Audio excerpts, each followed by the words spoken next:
Last video, I explained to you on how compound and simple interest formula works and the things to take note of when you are doing questions.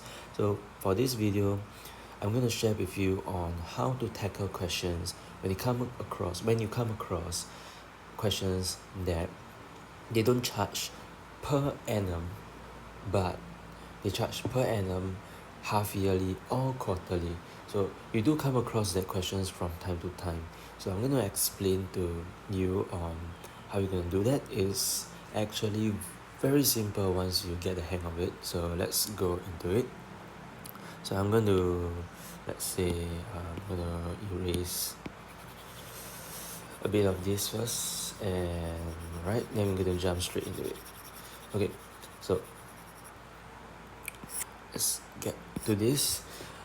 Okay, so let's say we have a bank, right? Let's say this is a bank, and you're going to invest an amount of money. Let's say we can invest $5,000. Let's say you have $5,000 at your hand, in your hand, and you're going to just like cash at hand, right? So and you're going to use this $5,000 to invest in the bank, and let's say the bank charge an interest. Okay, let's say the bank charge an interest. Okay, not the dollar sign. They charge an interest of perhaps 2%, right? The bank don't charge that much, but when you are doing math question at the O level or N level standard, alright, you come across a higher interest rate, 2%, right? So 2% they will say per annum. Okay, per annum. So when you come across this question, the bank also they will tell you that, I mean, you will decide on how long you want per annum, right? Let's say you want 3 years, right? 3 years. So how do you do this kind of question? Let's say we want to use both of the formula. We want to use the simple interest. So the simple interest formula go like this, and let's say we want to find the interest, okay, the interest that you earn, right? The interest earned. So the formula is PRT over 100, and if you put in the values in, right, $5,000, the P stands for the amount of money you deposit times the rate of interest is 2, and it's already over 100. So if you are asking why just 2% right there, because it's 2 over 100.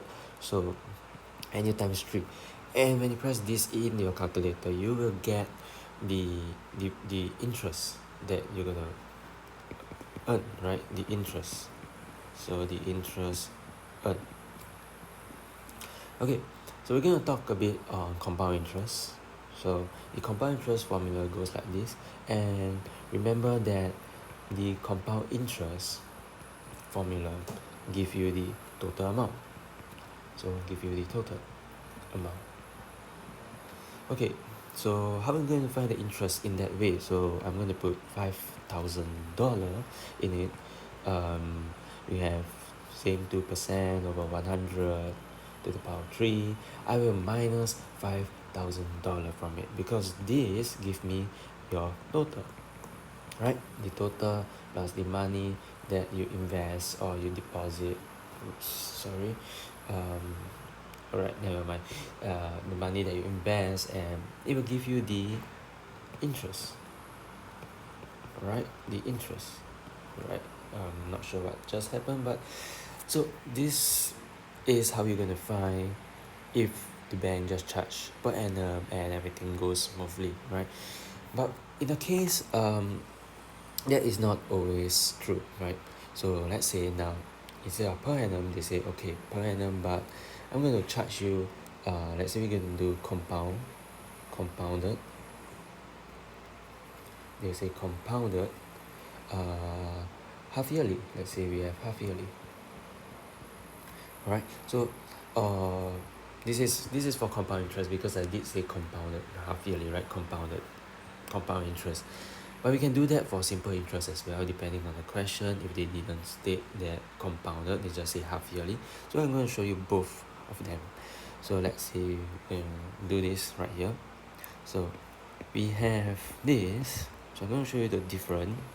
So for $5,000, let's say we're doing half yearly. First, we're going to divide the percentage by 2 because of half, right? Half yearly. The 2% per annum, this means that 2% is for 1 year, right? If we have a half yearly, that means we're going to half the year, which is 6 months. So that means that I will have 2 over 2, right? That will give me 1% for half yearly. And what about the year? Okay, so you just have to ask yourself, how many half yearly is there in 3 years? Or how many 6 months are there in 3 years? So in 1 year, there are 2 sets of 6 months, right? 6 months plus 6 months give you 12 months. So if you're going to take that set, so let's say we have 6 months, we have 6 months, this will give us 1 year, right? So in 3 years, how many is that? So if I times 3, here there are 2 sets, right, of 6 months. If I times 3 as well, like ratio, and you will get here to be 6, right?